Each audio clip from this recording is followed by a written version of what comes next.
Oke, kembali lagi bersama kita berdua. Ada di sini Arif dan juga Papa Ibeng. Mantap. Road to Jannah, yaitu road perjalanan menuju surga, Jannah, surga. Alhamdulillah. Jannah, surga Firdaus ya, surga tingkatan paling tinggi. Amin. Mudah-mudahan ya. Amin. Oke. Tadi seperti jadi saya di part 1 nih, siapa yang mau tahu apakah kereta atau kendaraan sepeda motor yang kayak Piping itu apa sih ya? Apakah kuat nih dari Indonesia ke Mekah? Atau jangan-jangan nanti di perjalanan gym lagi, mogok lagi kan? Kita akan korek lebih dalam nih. Dan untuk teman-teman yang ingin bertanya ya, silakan DM di Instagram kami @pikingmedan_12 dan juga bisa WhatsApp ke nomor Adin kalau ada punya nomor Adin ya. Nanti saya akan bacakan dan akan langsung tanyakan kepada narasumber pertanyaan dari kalian ya. Jadi kalian tidak akan terlewatkan lah untuk mau bertanya kepada Bapak Bibeng dengan diwakili oleh saya gitu. Oke, tadi udah dari Bandung ke Medan membutuhkan waktu 17 hari ternyata ya. Nah, di Medan nih saya sebelum ke sepeda motor, agendanya apa aja nih di Medan nih? Karena saya tahu Bapak Bibeng ini di Medan itu agak lama juga, nggak 1 hari 2 hari gitu, udah seminggu ya. Udah seminggu. Jadi agenda di Medan ini apa aja sih? Untuk agenda saya jadi kenapa saya ke Aceh dulu? Saya alokasikan waktu itu 1 bulan untuk di Sumatera ini. Kenapa ke Aceh? Karena saya berpendapat bahwa alangkah lebih baiknya sebelum ke Mekah, saya ke Serambi Mekahnya dulu. Mantap. Jadi saya ke Serambi Mekahnya dulu, terus kemudian ke kilometer 0 Sabang. Karena banyak orang yang bilang belum sah bikers kalau belum ke kilometer 0. Nah, sekarang saya sudah sah jadi seorang bikers Sejati ya. Mantap. Aspal. Gaspol. Terus kenapa saya agak lama di sini? Kita buka saja karena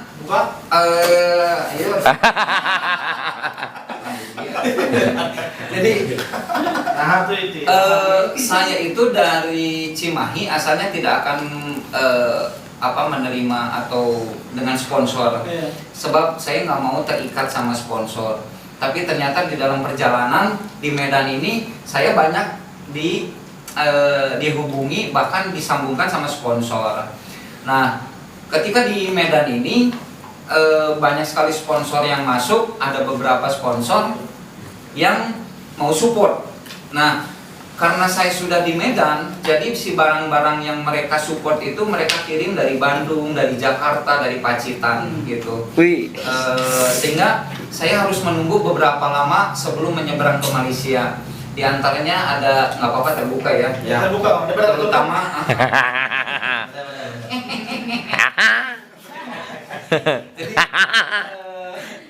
yang pertama saya nunggu paket dari Jakarta itu dari Ibas Racing Team. Dan ini sebagai informasi saja bahwa semenjak tanggal 22 Januari kemarin saya dimanajeri oleh Om Indra. Om Indra ini adalah manajernya Ibas Racing Team. Wih, mantap kali. Ini untuk konfirmasi pada teman-teman, Ibas ini Edi Baskoro Yoyono kan? Ya betul. Wish. Anak Bapak SBY. Edi Baskoro. Ada sekali lagi, justru sebelum saya lupa, saya mengucapkan terima kasih kepada mantan Bapak Presiden kita, Bapak Susilo Bambang Yudhoyono yang terhormat. Mas AHY, Agus Hari Mukti Yudhoyono, terutama kepada Om Ibas yang sudah mendukung saya dalam perjalanan ini. Yang sekarang terima kasih juga kepada Om Indra nih, Om Indra manajernya Racing Team, Ibas Racing Team, karena sekarang menjadi manajer saya. Mantap. Salam AHY, Pak AHY, Pak Ibas, Pak SBY, harus bersama saya Pak SBY. Tadi jadi karena saya berada di keluarga besar Ibas Racing Team, jadi sekarang saya didandani gitu oleh Ibas Racing Team. Jadi saya nunggu sepatu, nunggu jaket, nunggu jersey dari Jakarta yang dikirimkan untuk saya pergunakan dalam perjalanan. Terus kemudian masuk juga dari GV alhamdulillah box. Jadi alhamdulillah GV ini memberikan keperluan saya box, side box, terus kemudian bracketnya dan ini sebagainya. Seperti itu. Terus kemudian GV Malaysia juga, dan insya Allah informasi dari GIVI Indonesia bahwa nanti di Kuala Lumpur ada penyambutan seremonial dari GIVI Kuala Lumpur seperti itu. Terus kemudian dan kebetulan saya nunggu juga dari Pacitan. Pacitan ini asal dari Kampung Pak SBY. Pak SBY. Oke, Pacitan. Kampung Pak SBY ini support juga ke saya, jadi sedang mengirimkan baju batiknya untuk kita perkenalkan ke luar negeri. Terus kemudian kaosnya yang gambar wayang itu kita akan promosikan di luar negeri dan beberapa sponsor lainnya. Gitu. Berarti selain Rodu Jannah untuk tujuan ibadah, ternyata saya tangkap di sini beliau juga sambil memperkenalkan budaya Indonesia, betul? Betul. Oke, sungguh luar biasa itu. Sekali menyelam 2-3 pulau terlampaui kan? Jadi 45 atau sambil menyelam minum air enggak? sambil nyesir juga. Kemarin saya nyelam naon orang cuma bodoh lah. Selain beliau juga untuk Rodu Jannah atau keperluan pribadinya, ternyata ada misi bangsa di sini ya. Betul. Untuk memperkenalkan budaya Indonesia yang sangat luar biasa kepada dunia internasional, betul Ya, Pak? betul. Jadi saya tambahkan juga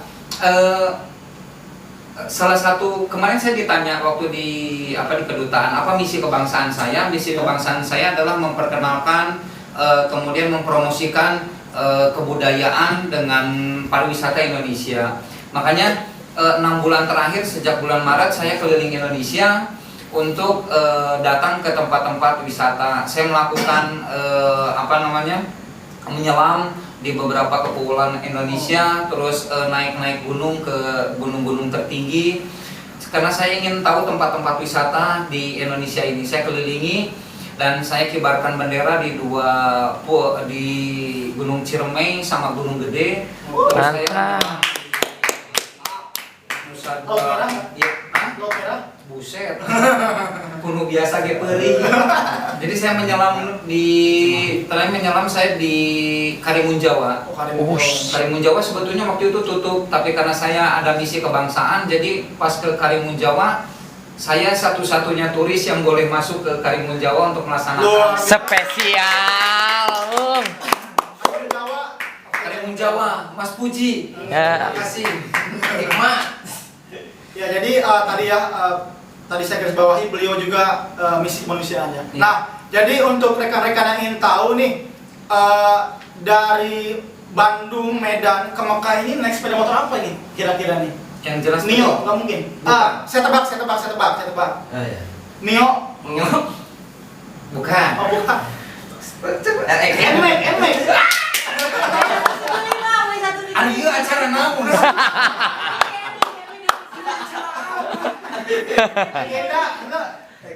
Odong. Ya, jadi sepeda motornya apa ini kira-kira nih? Yang saya gunakan adalah Kawasaki Bajaj 200 NS. Oh. Kalau di kalangan pencinta motor udah sangat familiar sekali ya, tapi di kalangan yang awam itu Ya. motornya sangat jarang kalau saya rasa ya. Ya iya satu. Wis. Kenapa? Enggak laku. Bisa. Jadi Kawasaki 2 Pulsar ya, Kawasaki Pulsar. Iya. Mesin DAC ya. TS. Wih. Luar biasa. Nah, saya dengar-dengar juga nih di Medan juga sekalian Bapak BB ini untuk ngetes ya touring tipis-tipis gitu ya. Betul. Sekalian mengetes sepeda motornya apakah sanggup ya. Ya. Apa enggak, kalau enggak menyerah, kalau menyerah angkat tangan enggak. Sama. Jadi Nanya naon sih? jadi berarti sambil mengetes atau menguji coba sepeda motornya. Yes. Ini bengkelnya di mana nih?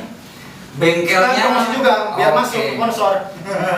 Justru ini ada sponsor masuk yaitu Engineer. Oh. Engineer saya terima kasih kepada Engineer Om Santo. Untuk masalah mesin ya, percaya Yes. sama engineer ya. Engineer.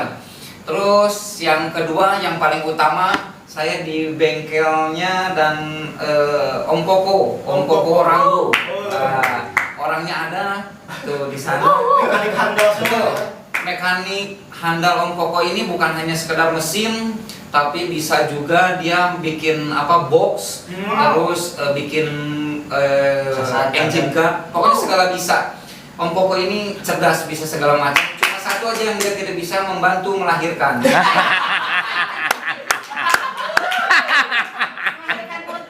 Aduh ya. Berarti di Opoko ya. Nah, jadi terus pertanyaan saya selanjutnya nih. Ini kan dalam situasi COVID-19 Ya. sudah tentu dan sudah pasti perizinan untuk lintas negara, apalagi keluar negara Indonesia ke luar negeri itu sangat ketat sekali nih ya. Mungkin dari segi dokumentasi harus swab, harus PCR dan lain-lain tekniknya nih. Nah, bagaimana sih Bapak Ibeng untuk mengatasi hal tersebut nih? Bagaimana cara prosedur untuk mengatur surat-surat dalam kondisi COVID-19 ini? Pertanyaan cerdas. Layak menjadi binatang. Ini yang saya tunggu. 5 menit. Ini yang saya tunggu-tunggu. Orang Suna Tilanu. Mau emer. Selanu Cianjur. Gak ngomong. Palingan cerik. Nanya naon sih? Oke, jadi gimana mengakalinya? Ini akan saya buka. Jadi ada sebuah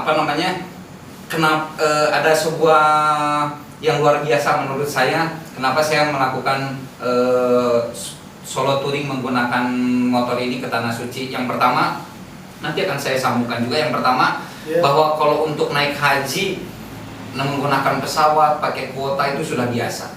Biasa. Memang perjuangan, tapi kan ini lebih perjuangan. Nah ini yang saya ambil ini sesuatu yang luar biasa, yang mudah-mudahan Allah ridhoi. Saya sampai ke Tanah Suci ini yang luar biasa bagi saya. Yang kedua, biasanya rame-rame gitu. Jadi saya sudah bertekad bahwa saya sendiri saja gitu, karena akan lebih memudahkan administrasi dan lain sebagainya. Tidak usah banyak koordinasi di jalan. Kalau 2 orang susah biasanya. Kemana? Itu.